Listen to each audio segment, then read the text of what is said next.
Good morning guys. तो अभी सुबह के हो रहे हैं 2:56 और मुझे उठना था 3 साढ़े 3 बजे तक का। तो मैंने पहले का अलार्म लगा के रखा था। उसके बाद मैंने सबसे पहले ब्रश किया और सबसे पहले ब्रश करने से पता है क्या होता है, नींद चली जाती है और पानी बहुत ही ठंडा होता है। उसके बाद अब तो मेरी आदत बन चुकी है गर्म पानी पीने की। तो मैं 1 गिलास गर्म पानी डेली का डेली पीती हूँ।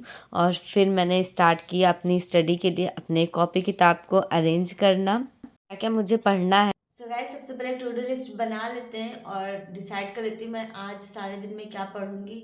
तो अभी तो बहुत ज़्यादा टाइम है हमारे पास। मॉर्निंग में अच्छे से 4-5 घंटे की तो स्टडी हो सकती है अगर मैं बीच में सोऊं ना तो। नॉर्मली ऐसा होता है कि मैं सो जाती हूँ, बट आज पूरी कोशिश करूँगी कि सोऊं ना।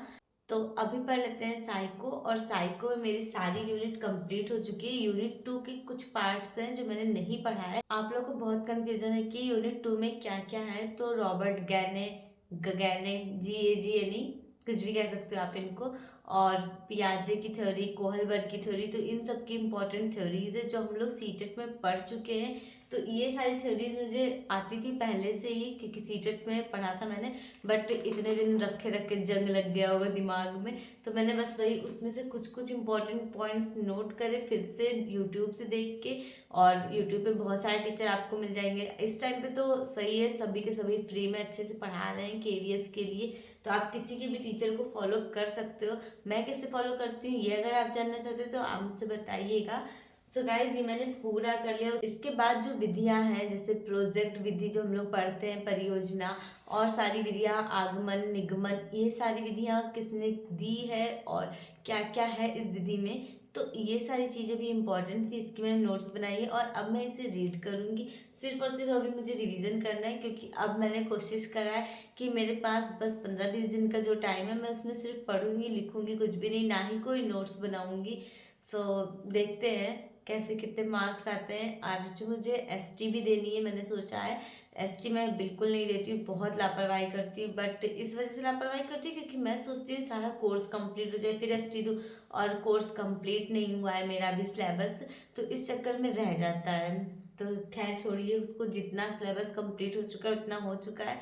बाकी अब मैं करने जा रही हूँ अपना साइको का रिवीजन। और आप लोगों के लिए साइको का एक क्वेश्चन है, ICT का फुल फॉर्म क्या होता है। इंपॉर्टेंट क्वेश्चन है, हो सकता है हम लोगों के एग्जाम में भी आ जाए ICT का फुल फॉर्म। तो कमेंट में ज़रूर बताइएगा। अगर आपको नहीं याद है तो आप इसको सर्च करिएगा नेट पे, फिर कमेंट में बताइएगा। मैं सभी के कमेंट रीड करती हूँ इसलिए।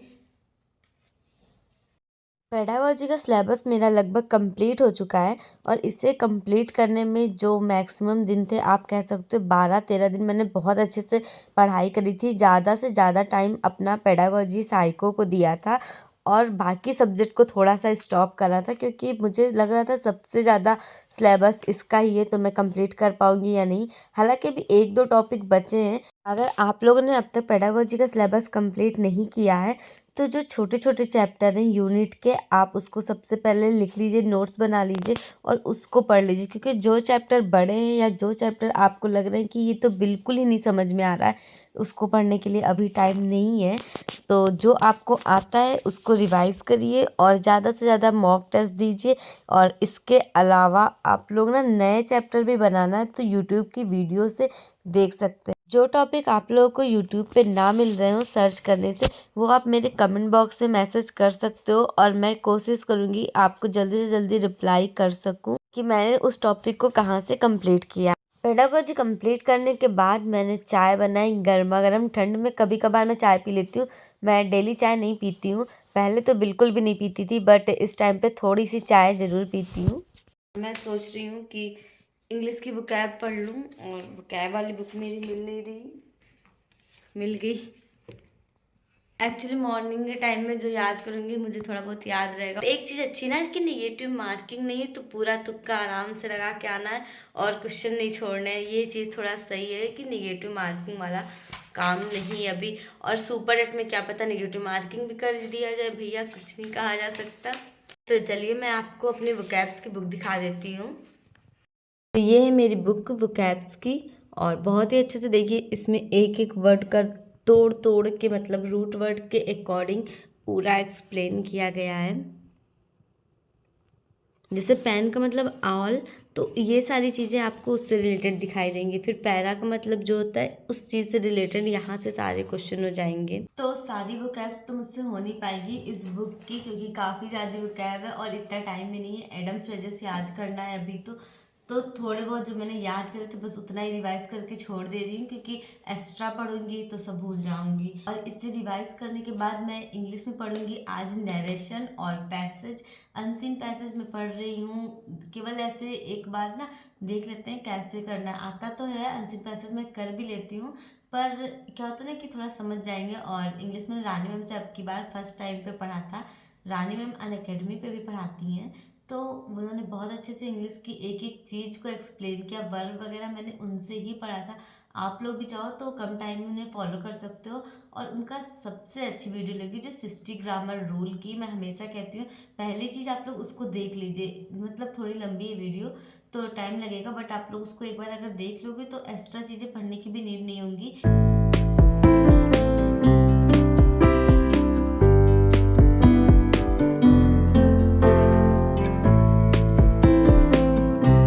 तो ये मेरा हेल्दी सा ब्रेकफास्ट था आज का।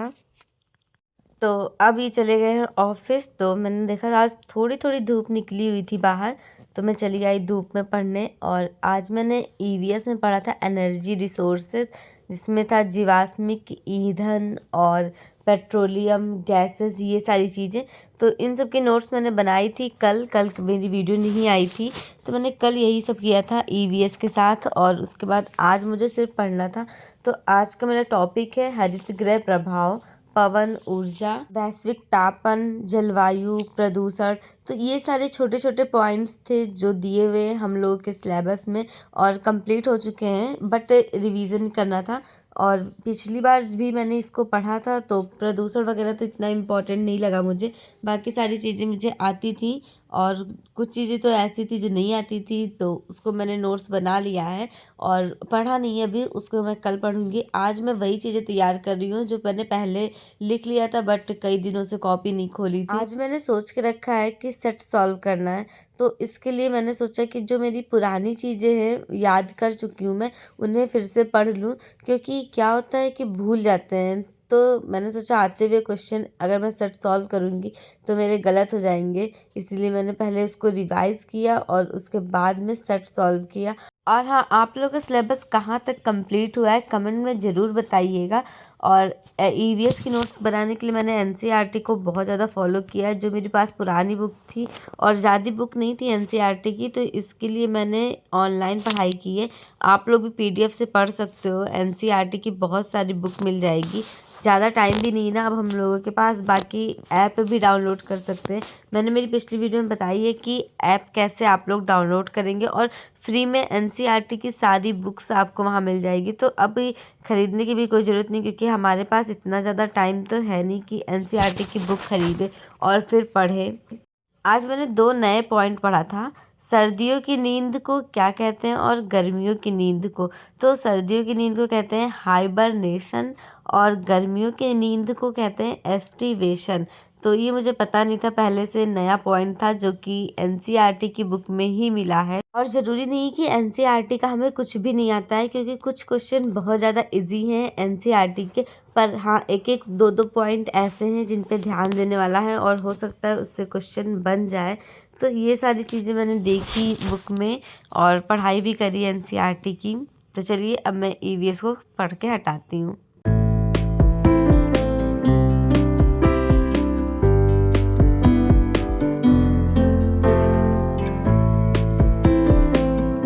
आज हमारे यहाँ का मौसम बहुत अच्छा है, धूप निकली थी। इतने दिनों से तो सिर्फ बारिश हो रही थी, तो फिर बालकनी में बैठ के मैंने आज थोड़ी सी पढ़ाई भी करी थी धूप में।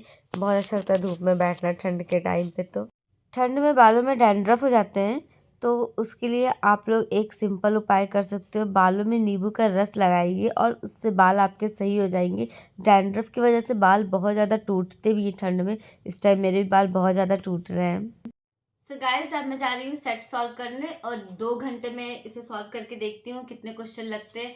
एक्चुअली इतना लंबा लंबा क्वेश्चन रहता है कि मन नहीं करता मेरा टेस्ट देने का। उसके बाद जो देखना होता है जरूरी काम है कि कौन से क्वेश्चन गलत हुए हैं और क्यों गलत हुए हैं, और इसी में मुझे सबसे ज़्यादा आलस आता है। आज मैं बुक से दे रही हूँ टेस्ट, और एक दिन मैंने टेक्स्ट बुक ऐप पे दिया था, वो इनके फ़ोन से दिया था क्योंकि इनके फ़ोन में वो पास हम लोगों ने ख़रीदा था जो वो है, और वहीं पे आईडी लॉगिन है। सो गाइज़ मैंने सोचा चलो ठीक है, जब तक ये आएंगे तो मैं आज या फिर कल दे दूँगी ऑनलाइन टेस्ट। और जब मैंने ऑनलाइन टेस्ट दिए तो मुझे ज़्यादातर क्वेश्चन, यहाँ तक कि मैथ के भी क्वेश्चन एनसीईआरटी बेस्ड ही मिले, और एनसीईआरटी के ईवीएस के क्वेश्चन बहुत ही ज़्यादा थे। इसके अलावा जीके के क्वेश्चन और जीएस के क्वेश्चन कम थे, करंट अफेयर के क्वेश्चन ज़्यादा दिखे थे। अगर आप लोग अपने मॉक टेस्ट में ज़्यादा नंबर इंक्रीज़ करना चाहते हो तो सबसे ज़्यादा फोकस तो सीडीपी पे करिए, क्योंकि सीडीपी 60 नंबर की आएगी और बहुत ही कठिन नहीं है, बस लॉजिकल क्वेश्चन आते हैं सीडीपी में। 1-2 सेट ही मैंने दिया है, ज़्यादा मैं सेट देती नहीं हूँ कि मॉक टेस्ट देते रहूँ।